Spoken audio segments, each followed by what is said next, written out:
Hi, I am Lucas, and today I'm talking to Tim Beaudet. I hope I got that right. How are you, Tim? Good. I'm doing good. How are you? I'm doing good. So can you introduce yourself a little bit, who you are and what you do?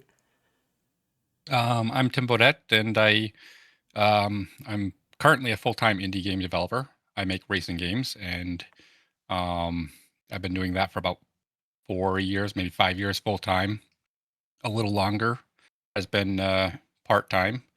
So prior to that, I made games in the game industry with Rock Band 3 probably being the most notable big title. Darkest of Days was a first-person shooter, um, and a bunch of others. Nice. Yeah, that's really cool. You worked on some cool titles, and I want to get into those, but before we do that, can we start with your early life and games that you played, games that you liked? Like, what was the first game that you remember playing as a kid or whatever? The first game I remember playing would be Super Mario Brothers. I don't remember being very good at it. I couldn't really even beat the first level, I think. The holes would just swallow me alive. Yeah. Um, and then, like, I remember playing a lot of Nintendo 64, and Penny Racers was a big game for me. Perfect Dark. What else? GoldenEye, of course. Hmm. Um, Viper Racing, which was on the PC, had a pretty big impact on. I think that's why I want to make racing games from that particular game. Having looked back at it, it's not like it's you got the rose tinted glasses from nostalgia, but um, it's basically a very simple game in itself. And I just remember having a lot of fun with it as a kid. And yeah, those are the those are the big ones that kind of come to my mind as far as what drove me into games. Hmm. Would you usually play by yourself? Did you have like friends that you would play with or family? From time to time it was with family, from time to time it was with friends, and I'd say also from time to time it was just myself. So it's kind of like a good mix of all of the above. Yeah. Okay. I don't actually know Viper Racing. I think that's the game that you mentioned. That was the racing game. Yeah, Um, it's a pretty old classic and kind of not it wasn't really mainstream, I guess. can you talk a little bit more about the game? Like pitch the game to people who might not know that. Yeah, it's what what would you say about Viper Racing? It's basically you're like the only car in the game is the Viper, the Dodge Viper. I think this is back when they were basically making games that were trying to be advertisements or something, and I would say that that worked because that would be the car I want if I ever was to get a fancy sports car. Um, that said, I don't think it would drive very well, and in the game, it had a lot of fun. They had a like it was basically just a championship. You raced against 8 AIs, and each AI kind of had a almost a personality, which I felt was very like kind of new at that time, right? Like it Hmm. was ages ago, really. So it wasn't like a common thing that everyone had. I remember like you would basically I'd be fighting with one particular car over and over again. It was always that same driver, and it was like you're my rival. Even if the game didn't actually code that in, it was something that I felt as a kid. Um, but yeah, then you basically upgrade your car and go to the next track and repeat until you can eventually beat them all. So there was no rival mechanic in the game, but you as a kid came up with that yourself. I believe that's what happened. I believe it's basically they tuned each driver to have like a certain speed with them so that like this driver is more likely to finish first, this one's more Hmm. likely to finish second, and in doing that, wherever your skill level wound up is basically you might have been finishing fifth or fourth, but you're battling basically that same person in that range. So it kind of Mm. felt like they had that system in there. Right, so there was something like a storyline maker through a very simple mechanic. Yeah, exactly. I mean, it was you adding your own storyline to it, but it was kind of fun. Yeah, yeah, very nice. What console was this, and what year was this? That was on personal computer and was I think it was 1998 is when that game first came out, but I think I was playing it in the early 2000s. Hmm. All right. Um, so let's move on into what you did, like in the beginning of your career, your work. Did you go to university? Yeah, I did go to university. I started making games when I was in like middle school, and then I just kept at it through high school and kind of doing my own thing, trying to learn what I could. I grew up in a very small town, so it wasn't like I had a lot of extra resources or anything for that, and the internet in those days was very limited. Didn't have it at home, and so I'd use it at school and kind of print off a tutorial and try to learn as I was going. I eventually went to Full Sail University and got my degree in game design and development, which basically allowed me to get into the industry eventually. So it was really hard getting that first job, even after getting a degree in game design and development. It was like it didn't just naturally happen. You know, just because you Mhm. got the degree doesn't mean you get the job. But what did actually wind up happening eventually is the people I went to school with, I had made a bunch of friends just making games on the side with them. And one of those guys basically wound up getting a job and introducing me to their boss and getting me into the industry as well. Yeah. I want to go back a little bit. You said that already, like before university, you were already working on games and making stuff on your own. Yes.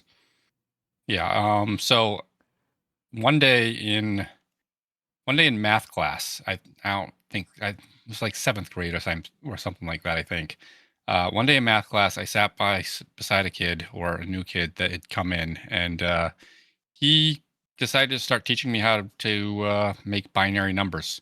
And I had absolutely no idea what purpose binary numbers served or anything about it. It was like, what? This is just nonsense. Anyway, he wound up coming to my house after school. I think it was on that very day, but it may have been a week later. I don't actually, memories are fuzzy. Um, but yeah, he ended up coming over to my house and teaching me how to program QBasic. We made Guess a Number was the game we made. It was just like a simple you type in a number, the computer checks if it was the right one and says you're right or wrong. It was not exactly complicated, but it was also super new to me, so everything was complicated. Mm. Um, but it was that day that was like a giant light bulb went off in my head, and I knew what I wanted to do for a living. Yeah. Uh, what was it about that experience for you that was so impactful? I'm not sure, and I've been programming for a long time, trying to figure out what is impactful about that. I don't know. It was just super like I don't know where my life would be without that moment. It was Mm. absolutely one of those things that just like changed me entirely. Like from that point, it was not playing games, it was making games, Mm. I guess is what I really remember from that. Like I didn't want to play games anymore. I just wanted to make them. Wow, that's quite a transformative moment there. Yeah, it was pretty big. I don't I really do wonder where it would be if that particular day in math class and then him coming over to code that game was where I would wind up. Yeah. All right. So, you go to Full Sail. Was Full Sail around for a long time at that point, or was it a new thing? It was around for at least a few years. I think the game development program was somewhat new. It had been around maybe I think 5 or so years before then. I don't know the history of when they started that particular program, but I know Full Sail was around for the video production and music production stuff before the Mm, game design stuff. Um, and I know this was just before they entered the master's program. And I mean, prices went up just before I started, but they also went up again right after I got out. Um, and the one of the most common questions I get was it worth it? And I'm going to say this is going to depend on the person greatly. For me, it was absolutely worth it. It mm, brought me into the industry that I wanted to be in. The accelerated program allowed me to it challenged me in ways that was like, yes, they're throwing information at you faster than most people can consume it and they're staying at a top level. mm. But as long as you're the type of person that dives into the topics on your own and asks more questions and keeps using it and keeps practicing, then I think it's a perfect I don't know, it was a perfect fit for me, I guess. It was expensive, but I am finally out of the student loan debt, so that's great. Yeah. Yeah, that's it's good that you had a good experience there. There's certainly a lot of discussions online, right, about how is it worth it going to Yeah. university for game dev and that kind of thing. And yeah, it certainly works for some people, doesn't work for some people. Um, Yeah, I would say the university experience, whether it's Full Sail or anywhere else, focus on making friends and contacts because that's what matters in the long term. mm, In the short term, yeah, you're learning stuff, but it doesn't matter if you're learning stuff from yourself or from school necessarily. What matters more there is that you can get contacts in the school. You can meet people. yeah. Did you make a lot of games in university, like projects and stuff? Yes. So in the actual program, for the school, there was a midterm game that we made with a small team. I think that was like a month or two long project. And at the very end was a 5 or 6 month long project. And they also had a couple pretty small ones mixed in. But I basically made a game on my own outside of classwork every weekend or every week. Mm, And I also started building my own engine at that particular point in time. So everything I was learning in class, I'd go home and add it to my engine or make a game out of it, or I'd really dive deeper into those topics as I was kind of saying earlier, which is why I think it worked for me. yeah. And you still use a custom engine, right? Is it like the same? Is it based on the same thing or I definitely still use my custom engine. There are pieces of code in it that I wrote while I was in college, well, but I would say most of it has been at least like most of the stuff that I wrote that's still in my engine is the math stuff since it's already there and working, and hmm, that's annoying to change. Um, my engine has probably been restarted 10 or 12 times. The last time I did it was in 2012. And since that point on, it's been that one engine because I kind of figured out how to get out of the trap. Um, the biggest trap in building your own engine is creating the engine and then building the game. hmm, Whereas what you actually need to do is build the game and the engine together hmm, and only add features to the engine as you absolutely need them. yeah. Um, it- that's another big discussion, right? People saying don't make an engine, we use what's out there. So I think Yeah. this is worth discussing a little bit. Um, first of all, I think it's super impressive that you have your own engine because I know it's like so hard and it's so much work. And just writing any kind of C++ is amazing to me. It's black magic to me. I can't get into that. I can write C sharp and uh, other scripting stuff. I don't go that far in the programming side. So yeah, making your own engine is just to me this amazing thing. and a lot of people say that it takes too much time. You shouldn't do it. I guess since now that you kind of already went through that, you already have it, then you can say, oh no, I already have my engine, so I can use it. Um, what do you have to say about this discussion on custom engines? I think the answer is kind of tricky. There's definitely a lot to be standing on tops of giants. Like just jump into Unity and you can make your game a lot faster. There's significant truth to that. That the building my own custom engine slows me down in certain ways. Most people say it's because you're taking too much time building the engine, Hmm. but at least as of the last several years, it's not that that's causing the pain. It would be my engine doesn't have a certain feature. So I need to design around the features that I currently have and sometimes add a new one to the engine, but not go overboard with it. Like um you got balance where you're deving. Do you want to dev the game or do you want to dev the engine? Hmm. And if it's only engine, everything will crumble down. As I was saying earlier, you need to build both together. Otherwise, it doesn't work out. You'll have a great tech demo if you just build your engine, and then it won't be usable in a game because the way you create the tech demo versus the way it actually gets used in a game are two Hmm. different things. Yeah. All right. So let's go back to the timeline then. You were doing this project. You were making your own engine on the side. Um, are there any highlights there that we can talk about with projects that you made?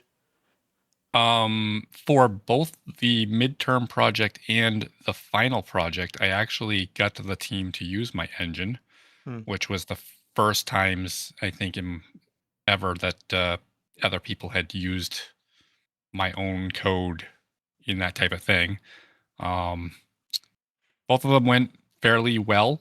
The midterm one was meant to, for better or worse. I can't say I agree with absolutely everything in the school or whatever, but for better or worse, the middle one was meant to establish the crunch time in the industry as well as like some pressures and whatever. So basically, the teachers would give you like last minute changes, which it really made life difficult in that midterm one. Yeah. But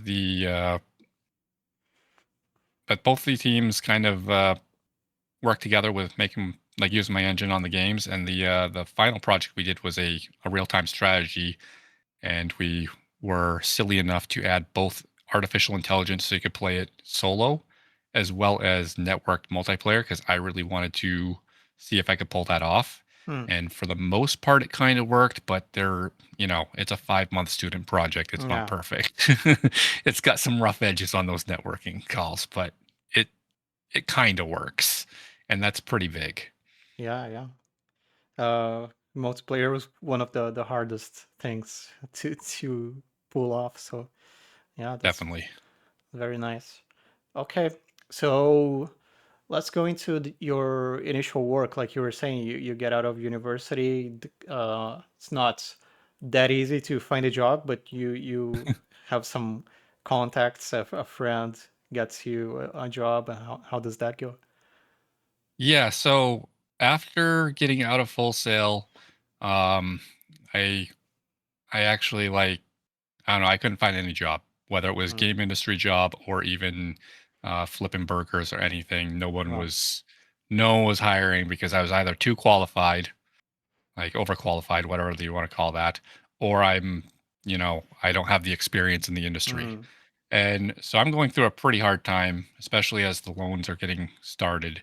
And then in one weekend, I had a break from uh, the town wanted some work done. And so I was able to do some work for them. At mm, the same exact moment in time, a friend from college that I had made games with and everything had called me up and said, "Hey, my boss wants a prototype done, and we were going to see if you want to do that this weekend. He needs it done by Monday." And I'm mm, like, "Okay, I'll make it happen." So I wound up working both of both the jobs that weekend and basically didn't sleep at all from Friday to the Monday in order to make this prototype and hit the other things that I had already agreed to. No. And so that was my introduction to the game industry, is making that little game. Um, and about a week later, another one of my friends was going to go down and check out Full Sail. Mind you, we're up in Maine and Full Sail's in Florida, so it's a long road trip. Hmm. And he asked me, like, do I want to come? And I was like, I don't have the money to go. Like, I barely just made enough money for a couple bills. And Hmm. he's like, I'll pay your way. You just show me around the campus since you've already been there, and you can show me a couple things and whatever. So I decided to go. And while I was down there, the company that I did the prototype for was also pretty nearby. So I went over to visit and kind of shake hands with the guy that, gave me that little prototype gig. Um, when I shook his hand, he's like, "Do you want a job for, I don't know, a little while?" I And basically he offered me something where I just stayed in the office for, I think it was like 2 months, lived right in the office. Hmm. Yeah. You know, let's let's exploit those new Hmm. game developers, huh? You never want to do the math on how much I got paid for that job and cutting it down to the hourly, because it's Hmm. worse than it's terrible. Um, but it got me into the industry, and I was able to work on, like, I became the tech lead even though I was just out of college. I was the tech lead Hmm. on that particular project, and everyone came to me for, like, how do we implement this? How do we implement that? Hmm. Um, I put that down to, that's the thing that has always interested me about code. I like seeing the architecture. I Hmm. like looking at the big pieces and how they hold up a whole bridge together, like how all the systems work together and everything. That's the that's what gets me excited in code. That's probably why building my own engine is something that is important to me, is I get to pick what pieces and Hmm. how they work together. Whereas in an engine like Unity or Godot or something, they're predefined. You're stuck with what you get. Yeah. um, but yeah, that was my first. I think I was there for like 2, maybe 3 months, just living out of the office and um, working my butt off on this prototype that unfortunately never went anywhere. But Hmm. it's a pretty fond memory, even given some of the pain that I'm clearly sharing in this retelling. Yeah. So, can you tell us what this company was, or and what It was projects you worked on there? so it was Stratagon Entertainment was this particular company, and um, the prototype that I made was Wild Wild Trains, which eventually became an iPhone game. Um, the other one was an unnamed thing that didn't it never saw the light of day, so no one could look it up or anything. Um, but yeah, years later, I actually helped work on a couple of mobile games with them as well. So it Hmm. was kind of interesting. I did those 3 months, and then I got another job out in Iowa doing Darkest of Days, which was which was a huge change. Like, that's, I think, where I actually got my foot into the door and was like, I could now say I am in the game industry at this point. Hmm. Okay, that's interesting. Why was it a huge change? What was different from the previous company? It felt a little bit like Stratagon was like I went down to just shake the guy's hand and was gonna take the road trip back, but never happened. Hmm. So it felt too, I don't know, it felt too temporary. Yeah. Um, it was a big unknown, and I mean, I definitely got paid. I definitely did my job, and I don't take anything back from that. It was a it was a great place. It was a great opportunity. It was awesome, but it also was like, it didn't feel like I was in the industry yet because it was still too new, maybe, Hmm. or very, very unstable. Like, you knew it was just around the corner that you weren't gonna be in the industry anymore. I Okay. guess is the way I was the way I kind of see it right now. Whereas when I got to Darkest of Days, or yeah, when I got to work on Darkest of Days, it was kind of like this is more permanent. I don't see the end of the project as far as like I'm going to be gone next week. I'm not worried about that. Yeah. Were there differences on the work itself or the company culture, or no difference? Were you just doing the same work for both companies? Um, Kind of the same work in some sense as far as I was gameplay programmer on both of them. Um, Kind of also different because at Stratagon I was sort of doing the, I was basically the lead tech engineer there.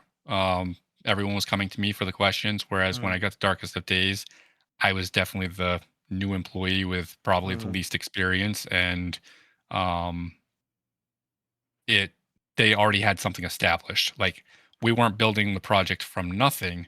We were building. I jumped in, and the project was, I think, like 60% done, mm, and so I was kind of learning this pretty massive code base, and I also did a bunch of tools engineering there for them, like helping improve some pipelines with the art, helped improve some things in the level editor. They had a custom level editor that I got to just add a couple little tools to support the designers, and in doing so, I can definitely say there's pieces of me adding the tools in those in the editor that led to levels that would never have been in that mm. game happening, which was kind of interesting because I think I think when I made that tool, I told the designers, I'm like, you can't use this on the player.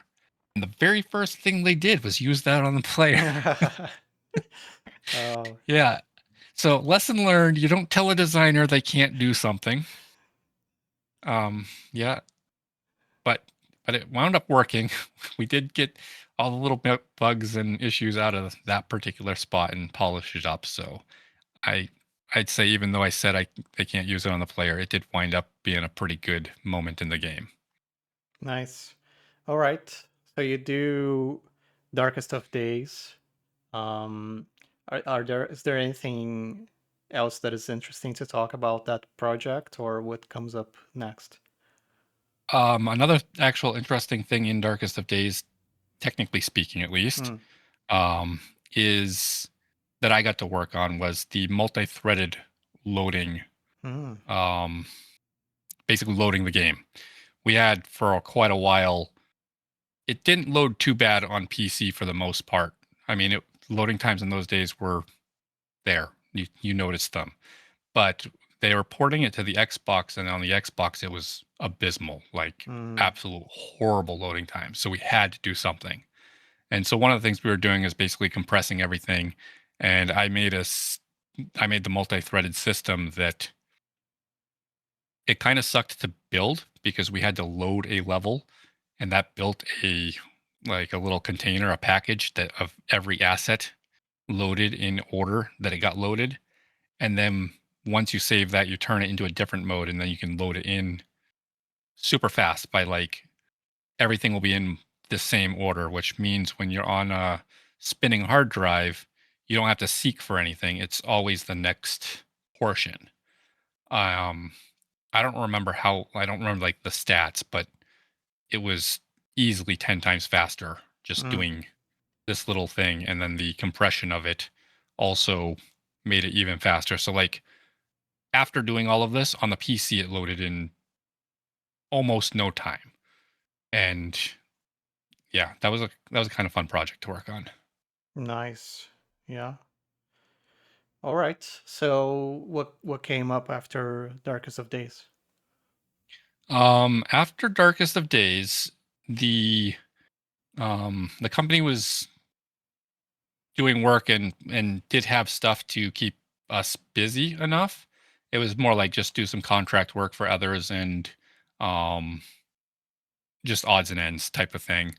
But it happened that during those odds and ends, I was actually also doing some work at Stratagon. As I said, Wild Wild Trains went to the iPhone. So I did another contract with them Hmm. and worked both of those game jobs at the same time for, I think it was like 2 months, which was incredibly hard, but I saved up enough money to go hike the Appalachian Trail. Oh, Um, because we saw that Darkest of Days and the team there was they were looking for the next project and what they were going to work on, and they definitely had stuff to take care of the team. But it was also like I saw the opportunity to do this hike, and I wanted to take that while I saw it, and yeah, made that happen. all right. Let's get into that a little bit. Mhm. What is hiking the Appalachian Trail like? I don't know anything about it, so tell me about it. Sure. So the Appalachian Trail goes from Georgia to Maine, which is 2,178 miles, is what it was the year that I did it. Okay. It kind of changes a little bit every year because they do some trail maintenance and things just shift around or the trail moves in different locations slightly. But it basically travels over all the Appalachian Mountains. And yeah, it's just a foot trail that people walk. There's shelters along the way that you can sleep in, or you can set up your tent. You get food from town to town as you walk from town to town. Mm, Generally, about 4 to 7 days apart was my typical town stop schedule. well, Um, and yeah, I had never hiked and camped out of a backpack until that particular trip. I just flew myself down and started walking home. what gave you that idea? What made you do it? That had been a lifelong dream since I was in like either third grade or fifth grade. I remember there was a class trip to the Appalachian Trail nearby my hometown. Mm. And we talked to a couple through hikers there, and I just had always wanted to do it and just made it happen. How long did it take? Like the whole thing? It took 6 months and 2 days. Wow. Yeah, a lot of walking.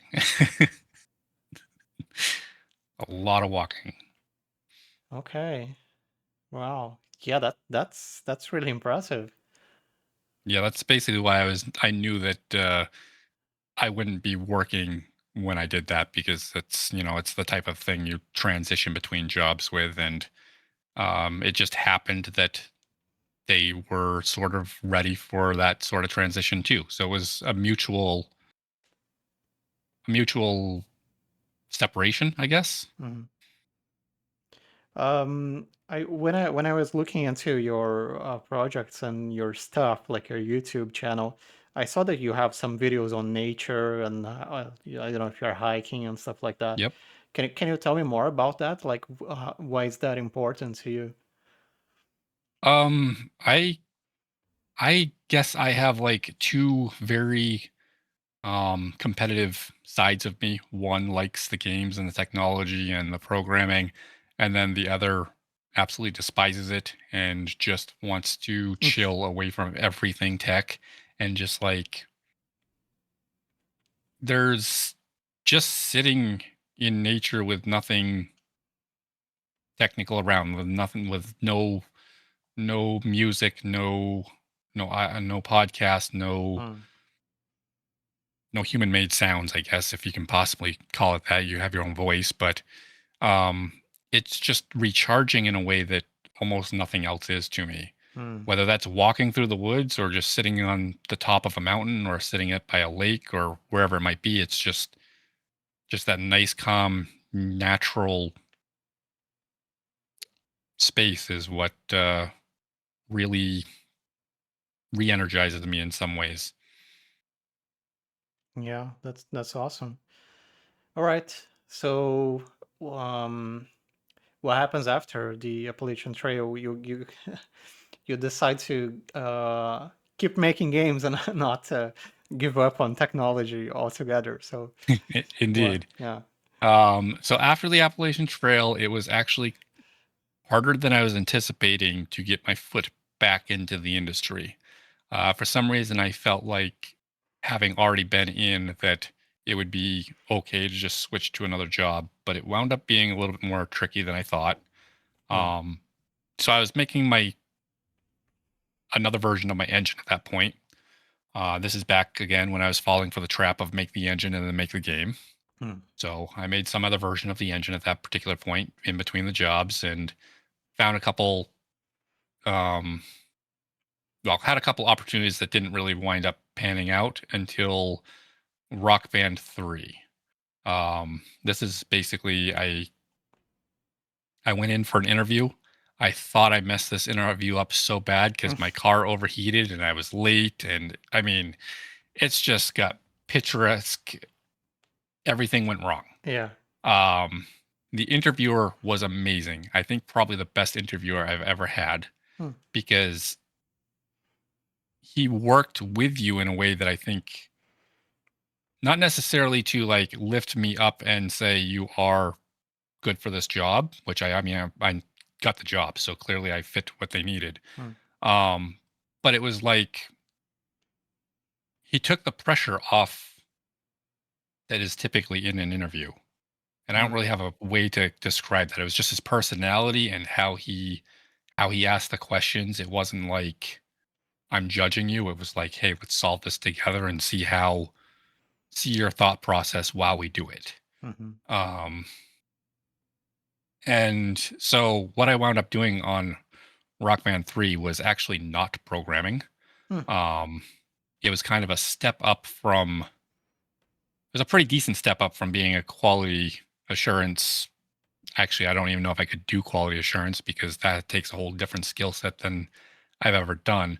But what I was basically assigned to do for the several months that I was there was reproduce bugs that QA have made and then with a debugger attached. So reproduce the bug with a debugger attached and get a breakpoint in the code base so that I can figure out what crash is happening or what is the what is the point in the code that's causing the problem. Hmm. And then once I find that, I was to basically call over the programmer in charge. Um, so it wasn't like a highlight of my career as far as what I was actually doing day to day, Hmm. but I also being a programmer and engineer, I would like to have somebody do that for me because seriously, some of the bugs that I was doing was like, let me sit here all day mashing this button in like a networked Hmm. mode and continuously set up a networked area with a debugger attached just to make this one thing happen. And so it would save their time significantly. Yeah. Um, I also got to play with some of the memory leaks and trying to see where leakage was happening and that type of stuff. So that was kind of neat. Yeah, that's really cool. So what was after Rock Band 3?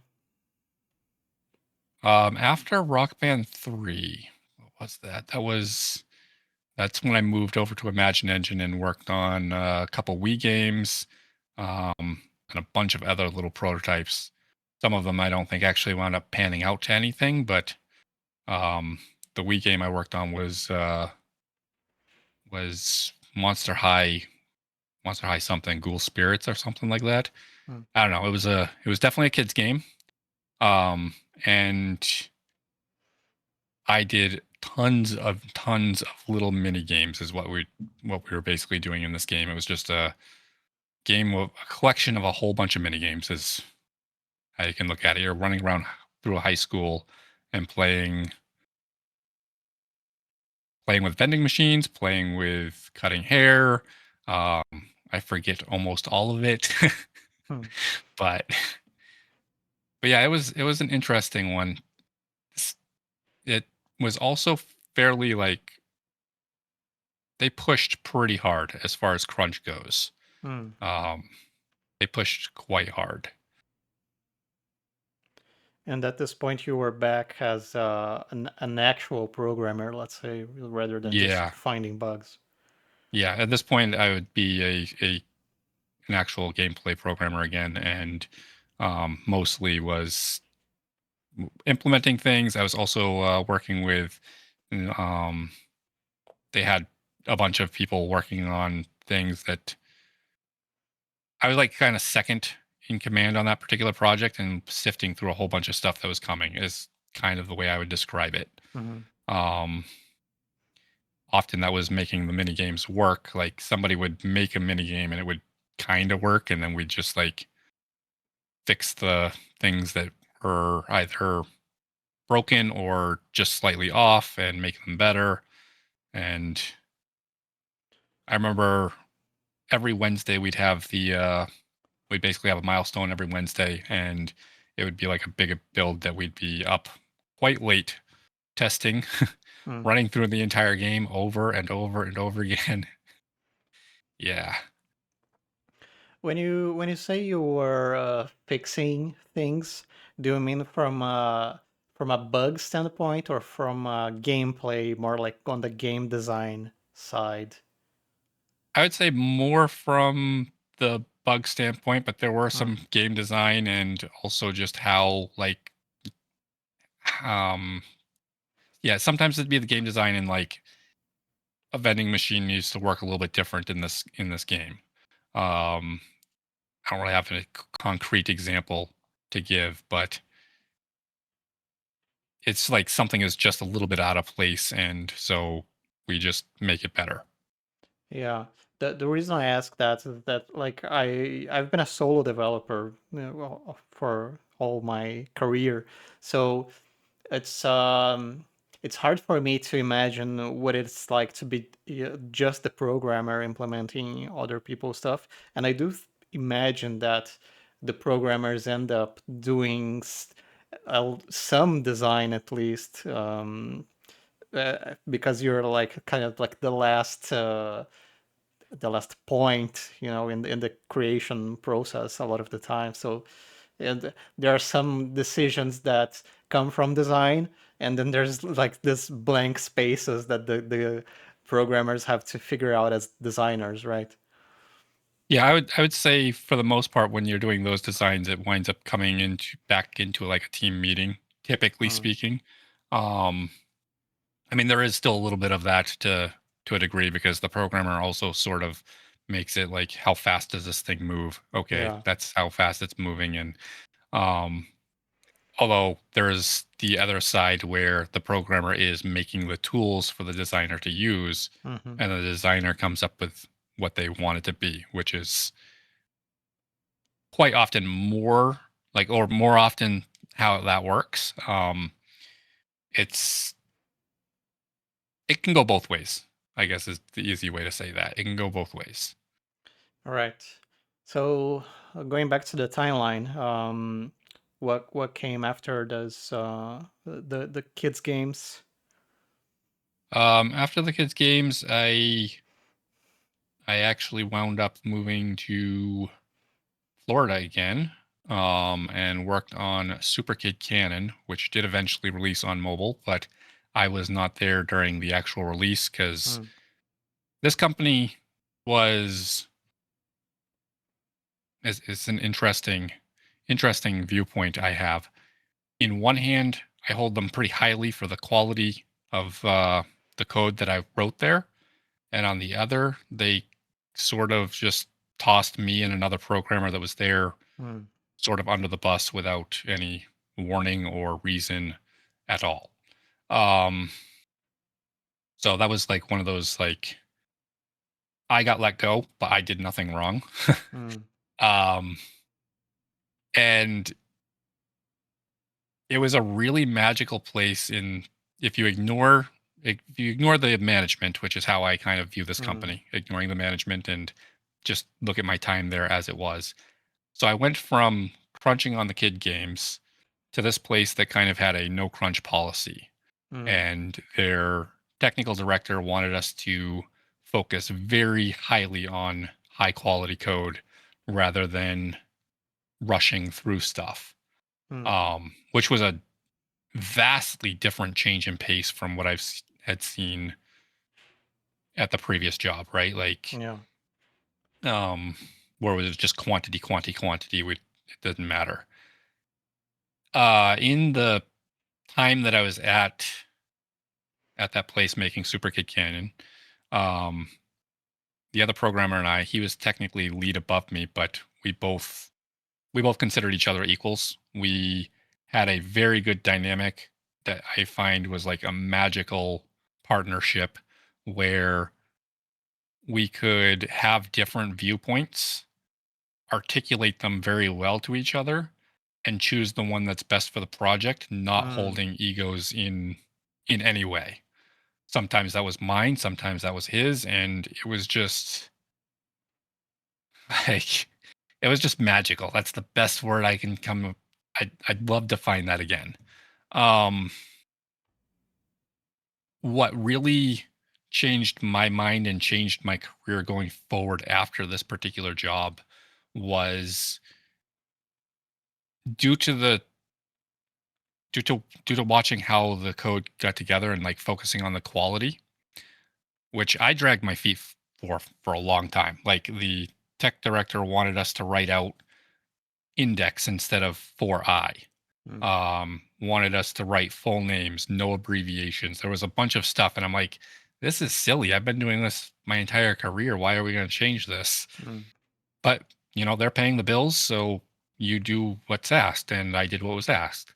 Um, by the end of that job, completely changed my entire thing, and today I write code exactly with those Wow. blocks in mind because it in 2 weeks, me and that other programmer removed an entire level editing system. It would be basically like taking a game that is built on one framework and putting it onto another framework in 2 weeks. Mm. And that's like, I don't know, completely unheard of. I would never thought that possible. And then right after those 2 weeks is when they decided to drop us. So Wow. so right after this most magical period of my career, it's like, yeah, you mean nothing to us, gone. Um, Mm. Yeah, that's but yeah, tough. it was a little tough. It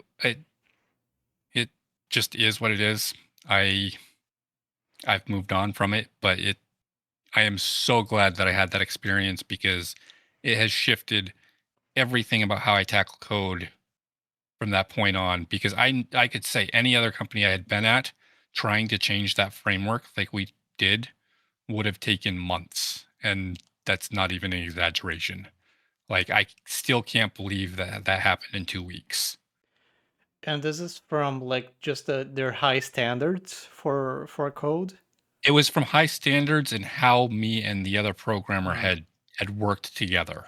Like we came together to solve the problems in how the code should be structured, and it wasn't always my way, it wasn't always his way. It was what was best for the project and the overall, and it just in the combination of that, the way the code got structured kept us pretty sane from, ripping out the whole bottom end and putting it back in with a new one. yeah. All right. So you do this magical partnership. Um, it ends abruptly or sadly, and what do you do then? At that point, I'm looking for another job. I'm kind of tied down to Miami, so I wanted to find another job kind of locally. Hmm. Um, and I actually got out of the game industry for a little bit. So I had done a couple interviews with the companies in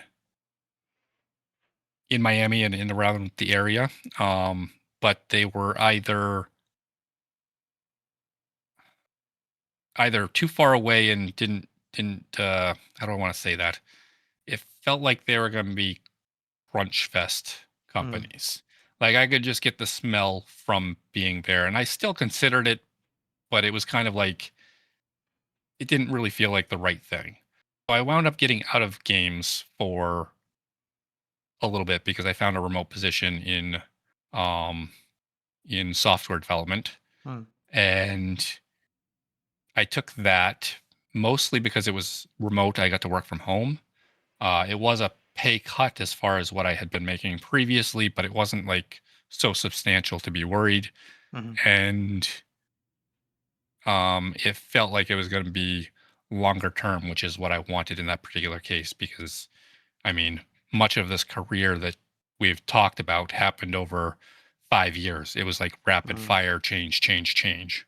Yeah. Um, so I tried the software industry is basically what it came down to. I got behind what the company I had applied to was doing. They were trying to basically recapture your time. The company was called Rescue Time. Um, and we allowed people to track their own time so that they could, without judging, like we weren't sitting there saying, hey, you're spending too much time on socials or you're spending too much time, um, you know, doing other negative or positive things. We weren't judging there.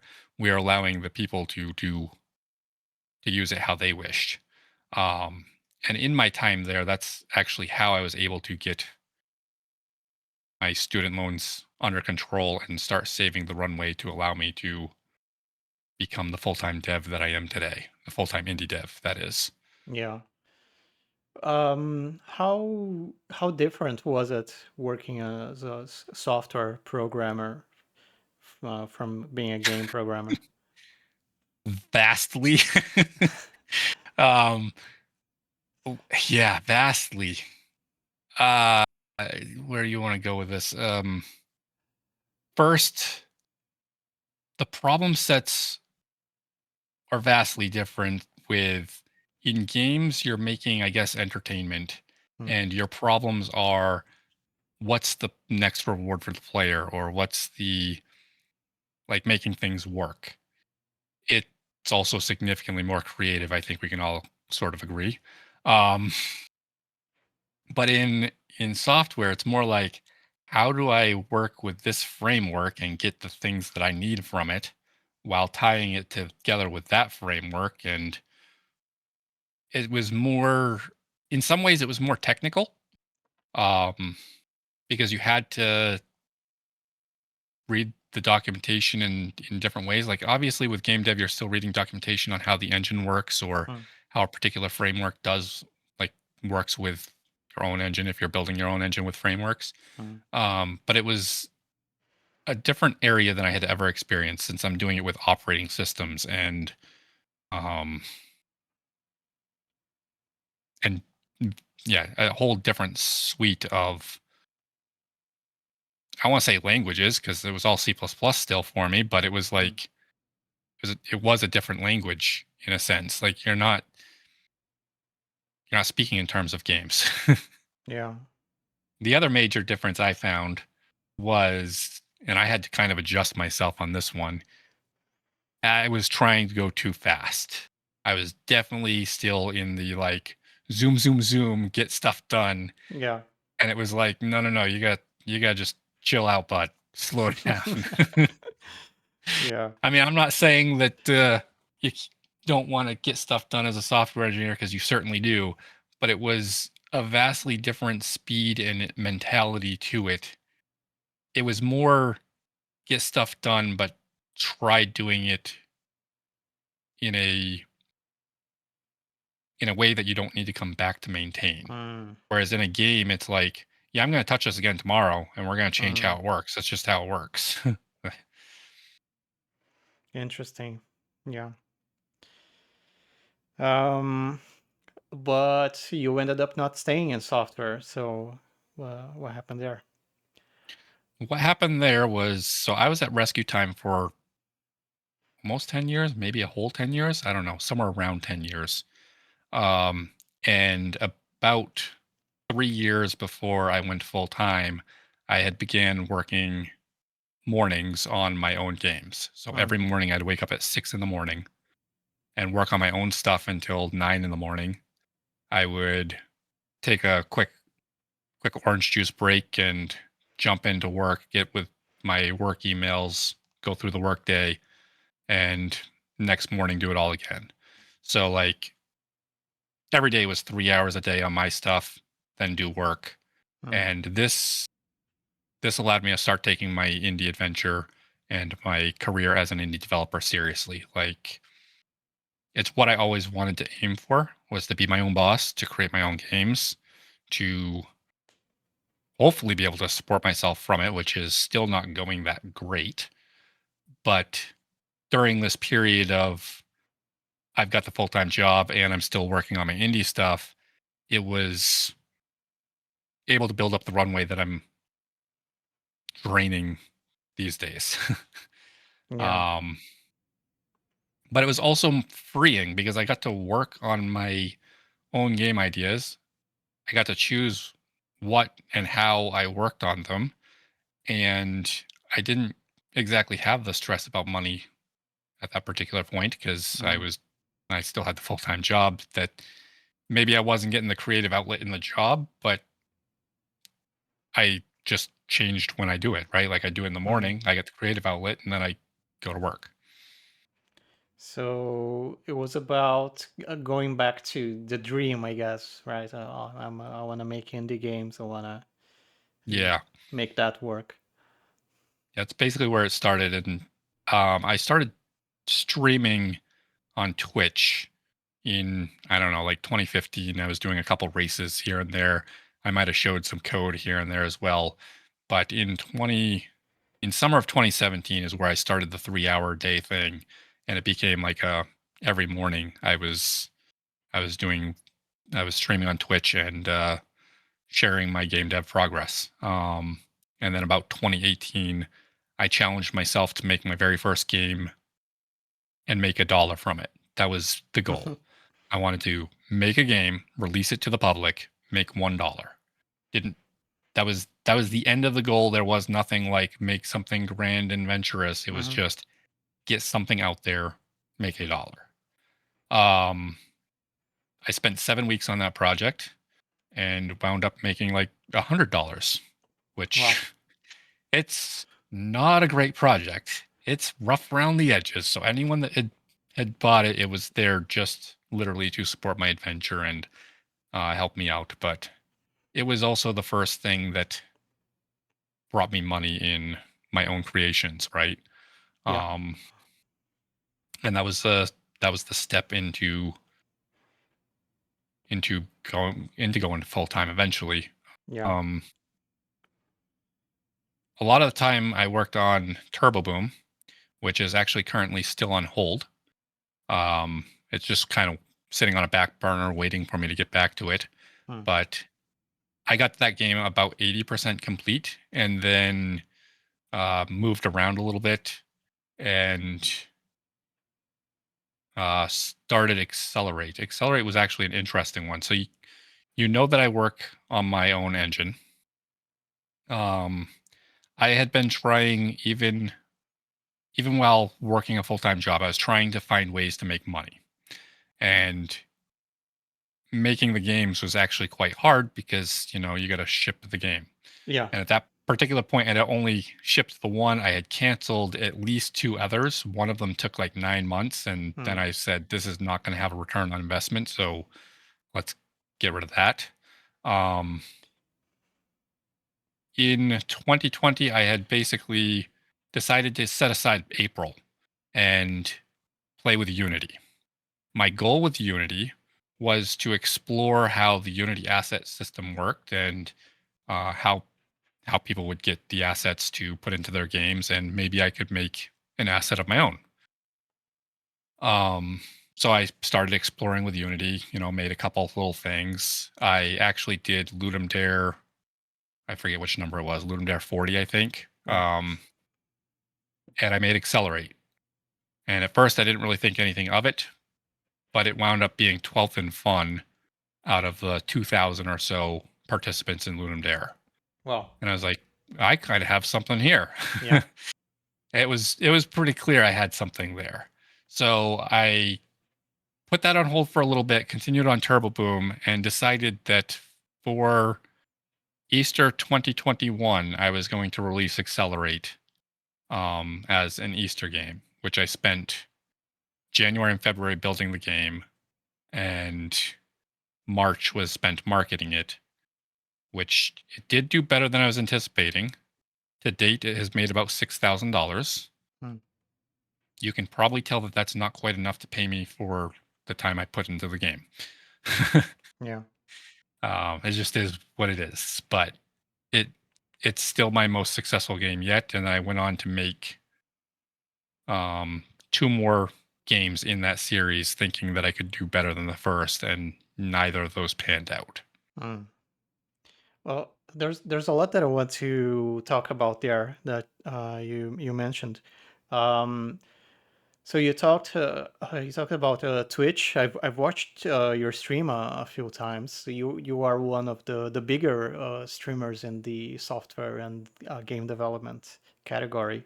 Um, and you are very open with your numbers, like you just mentioned. You often Yes. stream yourself doing your spreadsheets and stuff like that. Um, so how does Twitch fit into this journey for you? What's the importance of streaming and talking about this and showing people the numbers? How how does it fit into your game dev uh, Um, life? it fit originally for those 3-hour mornings that I was talking about.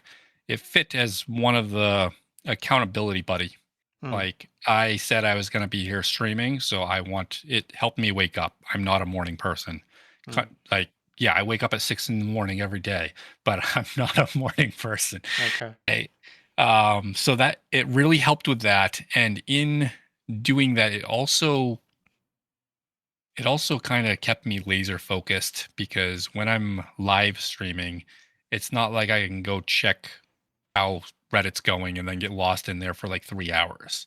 I Mm, might check how one of my posts are doing on Reddit, but it's like, here's just a real quick, okay, it's doing good. I maybe comment a couple times and I jump back to what I'm doing because that's sort of my, you got people watching, you got to keep the, you got to stay focused on what you're supposed to be focused on. And Twitch mm-hmm, helps me with that. Um, Over the time, I have also found that I really like giving back to the community, and Twitch is one of my outlets for that. mm, YouTube is another one, as you said you had seen a couple of those videos, and yeah. I try to give back some of the knowledge that I have because I've been in games for a long time. I know some things. Mm-hmm, I definitely don't know it all. yeah. Far from knowing it all, there's so much more I can still learn. But the things that I have learned and the things that I do know, I can share with others and maybe inspire somebody to make a game that was on the edge of trying but not really like pushing themselves forward. um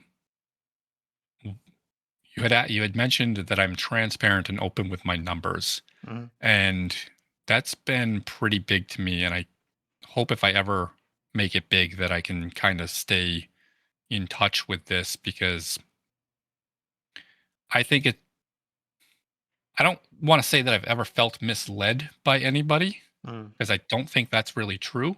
But I think there's a lot of people that um, hide behind things that make it sound bigger than they are. mm-hmm, And I want people to understand what it is actually like being an indie developer. yeah. N- It's not about just getting rich. Like their money is actually quite hard. Yeah. Um, So that's kind of why I want to be open about either the amount of time I'm spending on something or the hours, not the hours, the money that the project gets me or what I'm spending when I can share it. But I also am, if if somebody works with me, I'm not going to share what like paid them without approval because Mm-hmm, that's it's a small world out here, yeah. small industry. All right. Yeah, that's a great answer. Um, a couple of things that I want to go back to. You mentioned, I think I just lost the thread when you were talking about the Unity assets. What was the end of that story? Did you make stuff for Unity? I did eventually make something for Unity, but what actually happened there was I made Accelerate and then I decided against doing the assets and just made the made the MVP of Accelerate is what wound up happening. Mm, Um, so Accelerate did really good in Dare, and then I just kind of continued it for a couple weeks and was like, yeah, we actually do have something here, and I could probably finish it in a few months, which I pushed all the way back to January and March the following year because it seemed like the thing to do. Like I didn't yeah. want to spend too much time in Unity when I was already in Turbo Boom and I was Mm, taking the break from Turbo Boom just for that 1 month.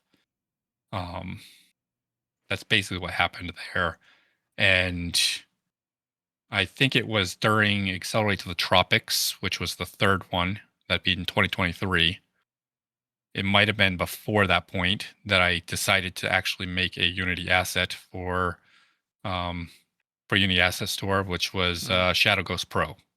So basically, I made a little thing that with one or two function calls, I don't remember right now. I think it's just one function call, and dragging a component onto a couple things, you can set up a ghost in your racing game or even mm, a speedrunning game. It'd be perfect for those. And all you got to do is say, yes, this time is a better time than previously, and save the file here. mhm. Is effectively what you do, and then you can load it up and replay it with it. It's super simple to use. Yeah, nice. And was that paid? Like, did you sell that on the asset store? How did Yeah, that I go? I decided to choose $20 for the price, and I did that based on the fact that it's definitely going to save somebody Hmm. well over an hour of work. I'd say it probably saves you at least a couple days of work for the most part. Um, and it hmm, it hasn't got a payout yet, but it's kind of close. If I could like get 5 more sales. Mm, One of the problems is I have kind of deemed it not super worthwhile to go down that path, so I haven't like made any more mm, asset stuff. Um, but and that's basically why I haven't like sat there trying to update it with every version of Unity, which mm, probably would help it get more mm. visibility if I did. But it was an experiment, and it just didn't pan out that great. Uh, w- again, yeah, again, money is hard. yeah. What about Unity itself? Like, you clearly didn't stick with Unity in the long term. Is that because Unity is bad? Do you have any strong opinions about that? It's not. I don't think it's because Unity's bad. I think they're all just tools, and I Yeah. prefer my custom engine because I like how the systems are built and everything. Um, it comes also with the systems being built. Like, yeah, I have the control over it. I also can prioritize what to work on and when. So, like, Mm, if I'm facing a bug in Unity, which I faced several in Accelerate, I either had to find workarounds for those, or I'd have to bring it to Unity's attention, which I never did go that far with any of these, but I would have to basically try making a support ticket and pray that they also prioritize that same issue. Um, or in my own engine, if I'm having that issue, I can either prioritize it or I understand why it's not prioritized. yeah. So it like takes for me the custom engine soothes my brain better. I'd rather blame myself than something else. It's easier for me to absorb the blame. Yeah, yeah. I want to go back to Accelerate and making your own games and doing game design because you were a programmer for a long time, part of a team to have designers doing that. And now with your indie games, you're doing game design. Um, how was that transition? Did it feel like a transition? Did it feel like you were doing something new, or was just a natural? I mean, you were always making your own games on the side, I guess. So maybe that made it natural. How was that?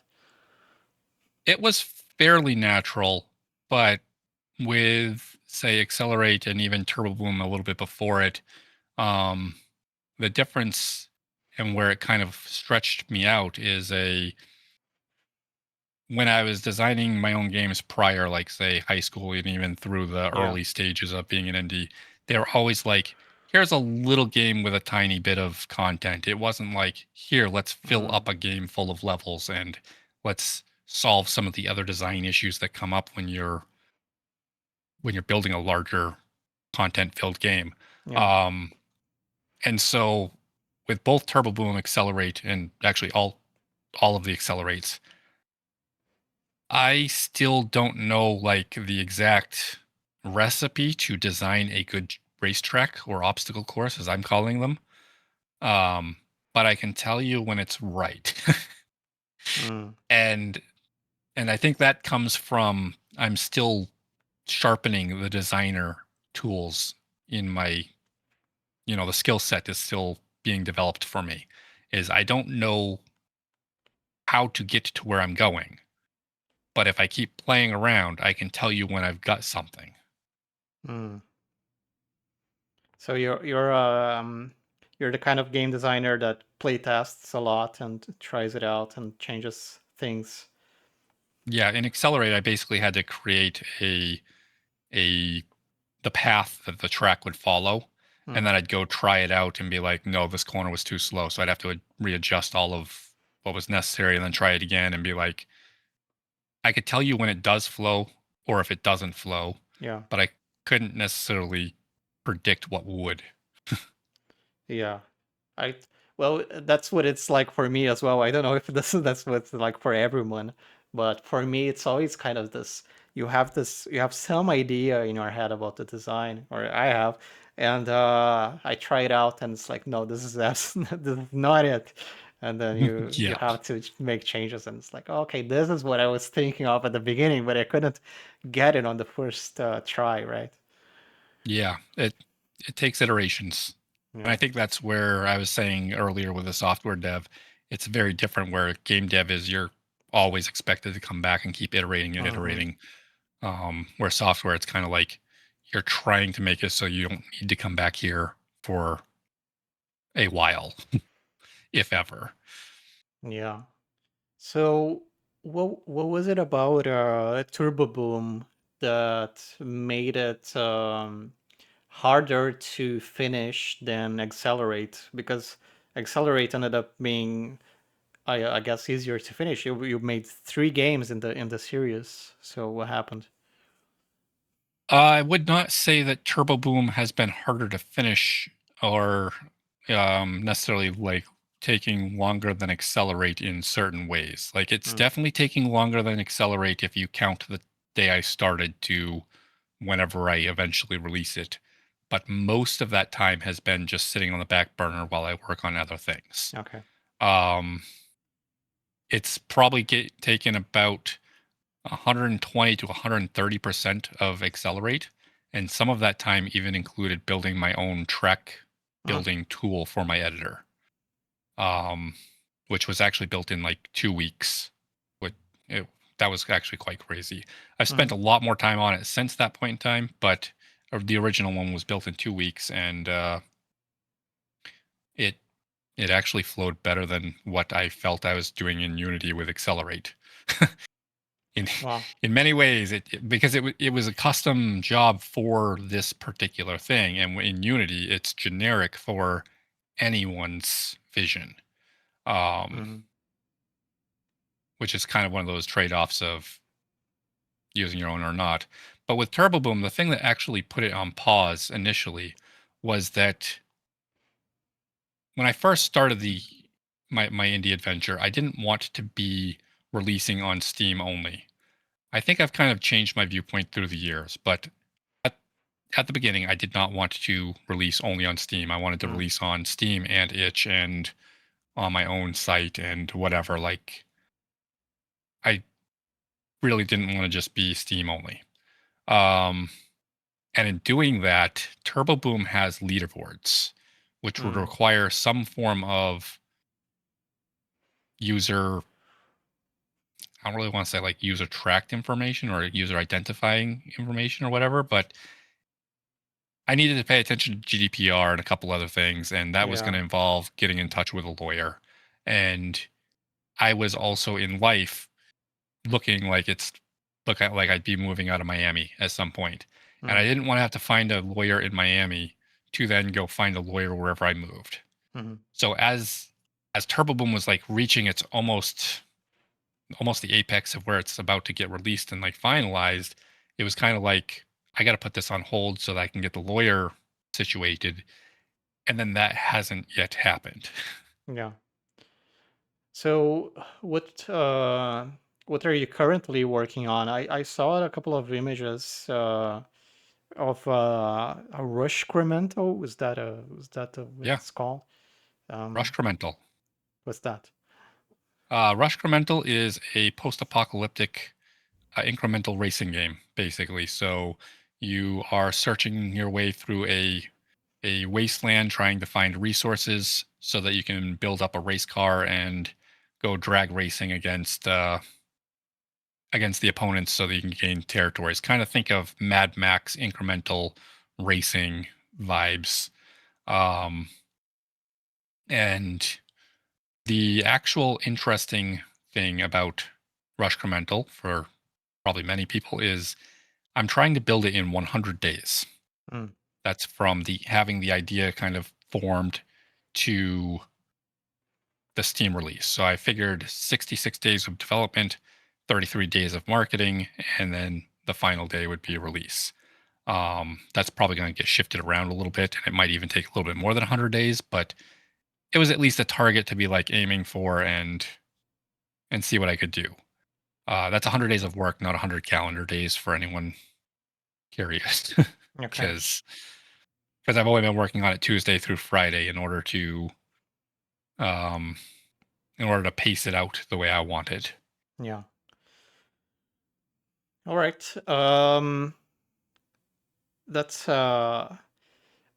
is that the incremental part? Is that like from the popular trend of incremental games, or is that like an Yeah, attempt to try to get into that? it is pretty much an attempt to get into that, as well as like we played a whole bunch of them to see if that was a direction that I wanted to take, and it felt like I could learn many more design things by going through this, Mm, which I do believe I'm learning. I wanted to keep the racing in there because that's something that's sort of important to me, which is, I don't know, the drag racing portion of it has certainly thrown me for loops, especially given that I'm trying to create this in 100 days. But it's also, it I think makes it a little unique. It's not mm, just incrementing. You have a different. I mean, you're incrementing your car as well as your scavenging. So there's been some design challenges in all of that, yeah. in how they can be cohesive, but also, yeah, how you wind up upgrading everything. I think I've finally got them all solved, but it's presented a lot of interesting challenges. Yeah. Is there does any particular challenge come to mind when you think of these challenges? Is there something that was really hard or really cool solution? I think one of the biggest challenges was with the racing upgrades. So in we have a giant tech tree. I am actually collaborating with somebody on this particular project. That's why I Mm, keep saying we. It's not just me, myself, and I, or me in Twitch chat, which I do sometimes say we on that for as okay. well. But yeah, me and my collaborator, uh, we have a pretty big tech tree, and I mean that's kind of key in an incremental game, right? You're gonna make numbers go up and get better over time with this. Mm, And in doing that, I made a large portion of it dedicated to upgrading the race car so you can get faster and faster. But the design issue comes in that there's only 10 to 15 races, maybe 20 races in the entire game. It's not like you're constantly racing. And I didn't want you to be able to constantly race, because then you have two competing modes: to go scavenging for resources or to go racing. And if the player is just choosing those at will, it feels like it loses the spark. I wanted the racing to get you to new areas, basically to unlock the storyline or the lore, and bring you to kind of like prestiging would be in a lot of these incrementals. Racing brings you to the next thing. Um, mm, so there's only like 15 races, and I have literally hundreds of upgrades, which means the player could buy several upgrades and still be forced to lose a race. How fun would that be? mm, Because in my head, I don't see that being very fun. In fact, I tried playing with it and it kind of sucks. You buy a couple upgrades and you go race and you're still losing. So you go to the tree and you buy a couple upgrades and you're mm-hmm. still losing. And then eventually you win. Good, great. Um, but on the exact same flip side, I don't want to make it so that you buy one upgrade and you win a race. You buy Mm, one upgrade, you win a race, because then you just know you need to buy the upgrade in order to win the race, and that's mm, not very fun either. So what I've done, what we are going to do, I guess, because it hasn't quite happened yet, but the way we've designed this decision or got ourselves out of the situation is the racing upgrades won't be in the tech tree. Instead, they're going to be in a garage that you kind of install on your car. They're going to cost quite a bit more than one of the upgrades because it's going to be several of them all at once. So it kind of goes back to the buy the upgrade then win the race, except it's done in a vastly different way because you have to kind of save up for it a little bit. You have to um you get a different moment. Like you craft the thing sort of. It's not mm. just buying a regular upgrade, it's a special moment. Um and then that ties back into go to race and you get to win. So we'll wind up kind of buy upgrade win race, but it's done differently in a way that I think is a lot more rewarding to the player. Interesting. Yeah. I have to say that I find these incremental games very hard to understand for me personally. Like you said, it's hard for me to see the player's motivations sometimes. It's like, yeah, you buy an upgrade and then you lose, and there's a strange loop happening there where people kind of have the certainty of ultimate victory at the end of the game, but during the game they are kind of like losing again and again until they kind of get all of the upgrades or most of the tree unlocked. uh Personally, as a player, I don't connect with that. I don't really enjoy playing those kinds of games, and I find it very hard. Like, if I try to think of some design for that, it's very hard for me to get into the mind of the player to design something for them because I don't understand them very well. I don't know if this is making sense. Do you have the same difficulty, or is it easier for you? It definitely makes some sense. I can see what is interesting to players in Mm, there. It doesn't necessarily interest me all the yeah. time. But when I decided to try doing the incremental thing, and much of this came from like some advice Twitch chat gave me and other things, as far as like I said, I'm a full time indie. I'm trying to make a business out of this, and that requires bringing money. Money is hard. Mm, And one of the hot trends, as you had said, is the incremental thing. They are currently doing fairly well on Steam. mm-hmm, The research had showed that. So we decided, okay, well, let's brainstorm a bunch of ideas. And I had easily 10 or 15 different racing themed incremental ideas. mm, I then played, I don't know, 10, 20, many of yeah. these incrementals, um, figured out what I liked and what I didn't like about a bunch of them. Mm-hmm, And the thing with almost all of them is even if I didn't like it, there's something that wires yourself in your brain. And this is, I think, close to what you're getting to. There's mm, something that wires yourself into the brain that like almost compels you to finish, even if mm, you are no longer having fun. And when I step back as a developer, I don't really want to put a player into that position where they're just finishing just because this innate either curiosity or I don't know, whatever trigger there is. But at the same time, I am trying to get the trend of the incrementals are going good.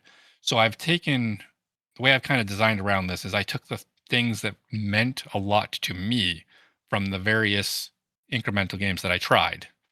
And part of that was like exploring and being able to actually kind of choose where you're exploring. That's why there's a fog and you collect resources through the fog. Um, while also tying into it some mechanics that do let the number go up. And it was really important for me that this has a definite ending. I did not mm, want one where numbers just go up infinitely. I want to respect the player's time. Like, I don't see my game lasting tens of hours. mm-hmm, In fact, if it hits over 5, I would start saying that's probably too long.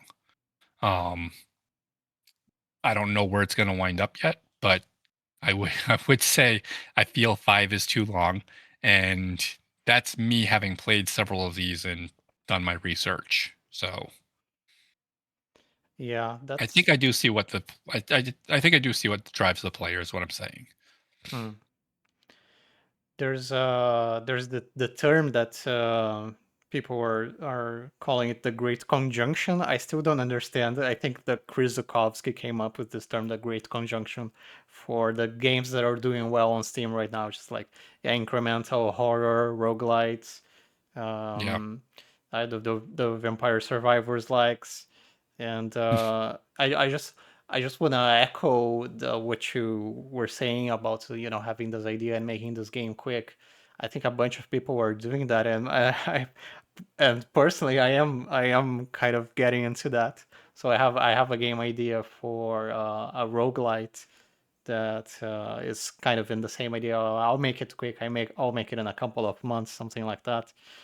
Yep. Um, I I don't know if it's gonna work. I hope it does, and I hope your game does great as well. Um, I don't know if you have any comments about that.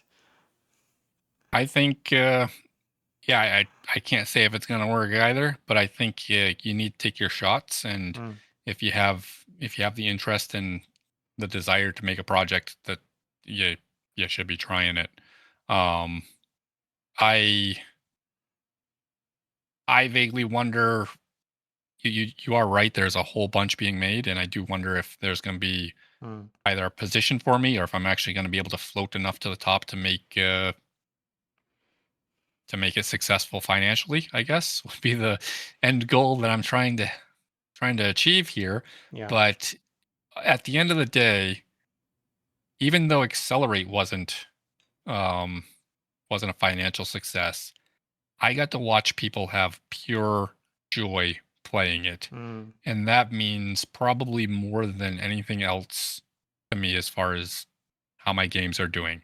Watching somebody actually get joy and be entertained or have a moment where they can just chillax and, forget about other things. Just have a moment of fun. yeah. Um, and so I'm hoping that at least a handful of people or more can have a little bit of that from Rush Incremental when it comes out. And perhaps even you can see that for your game when it gets there. Yeah, yeah, let's hope so. That's you said something very interesting to me that I hear from some designers sometimes that they like to watch people play and watch people have fun, and that brings them a great sense of satisfaction. And I really admire that because I personally I don't feel that, and that it's probably weird to the people who feel that, but to me like when I see people playing my games or whatever, I'm just looking at okay, here's what I want to change, here's where they're getting stuck. And it's very hard for me to feel this heartwarming feeling of like, oh, they're having fun, they're enjoying the game. For me, it's like, well, yeah, I want to make some changes, and for me, like, where I really get the satisfaction from game dev is just coming up with the solutions to the problems that I'm seeing and having cool ideas and but I do like that. I wish I had that more, that really enjoying people enjoying the game. I would like to say I have significant parts of both. Mm, Like I can definitely see people enjoying the game and absolutely get I don't like that is very rewarding. mm, There are so many things I wish I could change about Accelerate, and almost every player I've seen playing it hits this.